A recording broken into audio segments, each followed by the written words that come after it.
ನಮಸ್ಕಾರ ಸ್ನೇಹಿತರೆ, ನೀವು ರೈಲು ಪ್ರಯಾಣವನ್ನು ಮಾಡಿರಬಹುದು. ರೈಲು ಪ್ರಯಾಣ ಎನ್ನುವುದು ಒಂದು ಸುರಕ್ಷಿತ ಪ್ರಯಾಣ ಹಾಗೂ ಎಷ್ಟು ದೂರ ಬೇಕಾದರೂ ಇದರಲ್ಲಿ ಸಂಚಾರ ಮಾಡಬಹುದು ಎಂಬ ಆಲೋಚನೆ ನಿಮ್ಮಲ್ಲಿರುತ್ತದೆ. ಆದರೆ ಇವತ್ತಿನ ವಿಡಿಯೋದಲ್ಲಿ ಕೆಲವೊಂದಿಷ್ಟು ಅಪಾಯಕಾರಿ ರೈಲ್ವೆ ಮಾರ್ಗಗಳನ್ನು ನಾವು ನಿಮಗೆ ಪರಿಚಯ ಮಾಡಿಕೊಡ್ತೀವಿ. ಸ್ನೇಹಿತರೆ, ನೀವೇನಾದರೂ ತರಕಾರಿಗಳನ್ನು ಮಾರುವಂತಹ ಮಾರುಕಟ್ಟೆಯ ಮಧ್ಯ ರೈಲು ಹಾದು ಹೋಗುತ್ತದೆ ಎನ್ನುವುದನ್ನು ಕೇಳಿದ್ದೀರಾ?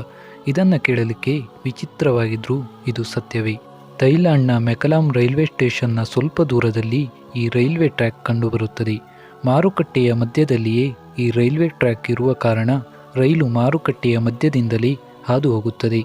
ರೈಲಿನ ಸಂಚಾರ ಇಲ್ಲದ ವೇಳೆಯಲ್ಲಿ ಮಾರಾಟಗಾರರು ತಮ್ಮ ಅಂಗಡಿಯನ್ನು ರೈಲಿನ ಹಳಿಯ ಮೇಲೆಯೇ ವಿಸ್ತರಿಸಿಕೊಂಡಿರ್ತಾರೆ. ರೈಲು ಬರುವ ಸ್ವಲ್ಪ ಸಮಯದ ಮುಂಚೆ ಇವೆಲ್ಲವನ್ನು ತೆಗೆದು ರೈಲಿಗೆ ಹಾದು ಹೋಗಲು ದಾರಿಯನ್ನು ಮಾಡಿಕೊಡ್ತಾರೆ. ನಂತರ ಪುನಃ ವ್ಯಾಪಾರವನ್ನು ನಡೆಸಲಾಗುತ್ತದೆ. ಇಲ್ಲಿ ವಿಷಯವೇನೆಂದರೆ, ಇಲ್ಲಿಯ ರೈಲ್ವೆ ಟ್ರ್ಯಾಕ್ ಹಾಗೂ ಇವರು ವ್ಯಾಪಾರ ಮಾಡುವಂತಹ ಸ್ಥಳಕ್ಕೆ ಕೇವಲ 1 ಅಡಿಯ ಅಂತರ ಮಾತ್ರ ಇದೆ. ಹಾಗಾಗಿ ಇಲ್ಲಿ ವ್ಯಾಪಾರ ಮಾಡುವವರು ಪ್ರತಿದಿನವೂ ಜಾಗ್ರತೆಯಿಂದಲೇ ಇರಬೇಕಾಗುತ್ತದೆ. ರೈಲು ಹೋಗುತ್ತಿರುವ ಸಂದರ್ಭದಲ್ಲಿ ಸ್ವಲ್ಪ ಯಾಮಾರಿದ್ರೂ ಆ ಟ್ರೈನ್ನ ಕೆಳಕ್ಕೆ ಸಿಕ್ಕಿ ಪ್ರಾಣವನ್ನೇ ಬಿಡಬೇಕಾಗುತ್ತದೆ. ಸ್ನೇಹಿತರೆ, ಭಾರತದ ತಮಿಳುನಾಡಿನಲ್ಲಿರುವ ರಾಮೇಶ್ವರಂ ರೈಲ್ವೆ ಟ್ರ್ಯಾಕ್ ಎನ್ನುವುದು ಭಾರತದ ಅತ್ಯಂತ ಅಪಾಯಕಾರಿಯಾದ ರೈಲ್ವೆ ಟ್ರ್ಯಾಕ್ ಆಗಿದೆ.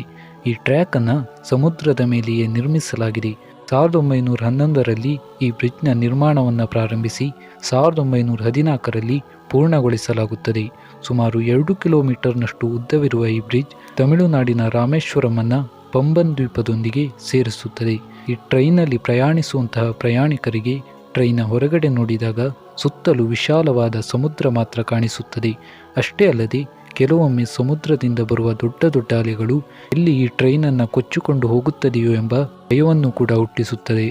ಈ ರೈಲ್ವೆ ಮಾರ್ಗ ಭಾರತದಲ್ಲಿಯೇ ಇರುವ ಕಾರಣ ನೀವೇನಾದರೂ ಈ ಟ್ರೈನ್ನಲ್ಲಿ ಪ್ರಯಾಣವನ್ನು ಮಾಡಿದರೆ ನಿಮ್ಮ ಅನಿಸಿಕೆಯನ್ನು ಹಂಚಿಕೊಳ್ಳಬಹುದು. ಸ್ನೇಹಿತರೆ, ಅರ್ಜೆಂಟೀನಾದಲ್ಲಿ ನಿರ್ಮಾಣ ಮಾಡಿರುವಂತಹ ಈ ರೈಲ್ವೆ ಟ್ರ್ಯಾಕ್ ಪ್ರಪಂಚದಲ್ಲಿಯೇ ಅತ್ಯಂತ ಅಪಾಯಕಾರಿ ರೈಲ್ವೆ ಟ್ರ್ಯಾಕ್ಗಳಲ್ಲಿ ಒಂದಾಗಿದೆ. ಈ ರೈಲ್ವೆ ಮಾರ್ಗಕ್ಕೆ ಟ್ರೈನ್ ಟು ದಿ ಕ್ಲೌಡ್ ಎನ್ನುವಂಥ ಹೆಸರನ್ನು ಕೂಡ ಇಟ್ಟಿದ್ದಾರೆ. ಕಾರಣ ಏನಂದರೆ, ನೆಲದಿಂದ ಸುಮಾರು 4200 ಕಿಲೋಮೀಟರ್ನಷ್ಟು ಎತ್ತರದಲ್ಲಿ ಕಟ್ಟಲಾದ ಈ ಬ್ರಿಡ್ಜನ್ನು ಕೆಳಗೆ ನಿಂತು ನೋಡಿದರೆ ರೈಲು ಆಕಾಶದಲ್ಲಿಯೇ ಸಂಚರಿಸುತ್ತದೆ ಎನ್ನುವಂಥ ರೀತಿಯಲ್ಲಿ ಕಂಡುಬರುತ್ತದೆ. ಹಾಗಾಗಿಯೇ ಇದಕ್ಕೆ ಈ ಹೆಸರು ಬರಲಿಕ್ಕೆ ಕಾರಣವಾಗಿದೆ. ಇನ್ನು ಈ ಟ್ರೈನ್ನ ನಿರ್ಮಾಣವನ್ನು 1948ರಲ್ಲಿ ಮಾಡಲಾಗುತ್ತದೆ. ಇದನ್ನು ನಿರ್ಮಾಣ ಮಾಡಲಿಕ್ಕೆ ಬರೋಬ್ಬರಿ 27 ವರ್ಷ ಹಿಡಿದಿದೆ ಎಂದು ಹೇಳಲಾಗಿದೆ. ಈ ಟ್ರೈನ್ನಲ್ಲಿ ಪ್ರಯಾಣವನ್ನು ಮಾಡುವಾಗ ಒಮ್ಮೆ ಕೆಳಗೆ ನೋಡಿದರೆ ಅಲ್ಲಿಯ ಪ್ರಯಾಣಿಕರಿಗೆ ಪಾತಾಳವೇ ಕಾಣಿಸುತ್ತದೆ. ಹಾಗಾಗಿ ಅಲ್ಲಿಯ ಕೆಲ ಪ್ರಯಾಣಿಕರು ಈ ಟ್ರೈನ್ನಲ್ಲಿ ಪ್ರಯಾಣ ಮಾಡಲು ಭಯಬೀಳುತ್ತಾರೆ. ಸ್ನೇಹಿತರೆ, ನ್ಯೂಜಿಲೆಂಡ್ನ ನಾರ್ತ್ ಐಲ್ಯಾಂಡ್ನಲ್ಲಿ ಕಿಸ್ಪೋರ್ನಿಯಾ ಎಂಬ ಒಂದು ಏರ್ಪೋರ್ಟ್ ಇದೆ. ಈ ಏರ್ಪೋರ್ಟ್ನಲ್ಲಿ ಬೆಳಗ್ಗೆ 6 ಗಂಟೆಯಿಂದ ರಾತ್ರಿ 9 ಗಂಟೆಯವರೆಗೂ ವಿಮಾನಗಳ ಸಂಚಾರ ಇರುತ್ತದೆ.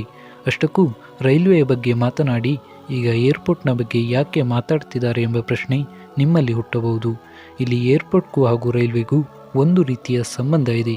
ಏರ್ಪೋರ್ಟ್ನಲ್ಲಿ ವಿಮಾನ ಸಾಗುವಂತಹ ರನ್ವೇಯಲ್ಲೇ ಒಂದು ರೈಲ್ವೆ ಟ್ರ್ಯಾಕ್ ಇದೆ. ನಾವೆಲ್ಲ ಸಾಮಾನ್ಯವಾಗಿ ವಾಹನಗಳು ಸಾಗುವಂತಹ ರಸ್ತೆ ಮಧ್ಯದಲ್ಲಿ ರೈಲ್ವೆ ಟ್ರ್ಯಾಕ್ಗಳು ಹಾದು ಹೋದದ್ದನ್ನು ನೋಡಿದ್ದೇವೆ. ಆದರೆ ಇಲ್ಲಿ ವಿಮಾನದ ರನ್ವೇಯನ್ನೇ ಒಂದು ರೈಲ್ವೆ ಟ್ರ್ಯಾಕ್ ಹಾದು ಹೋಗಿದೆ.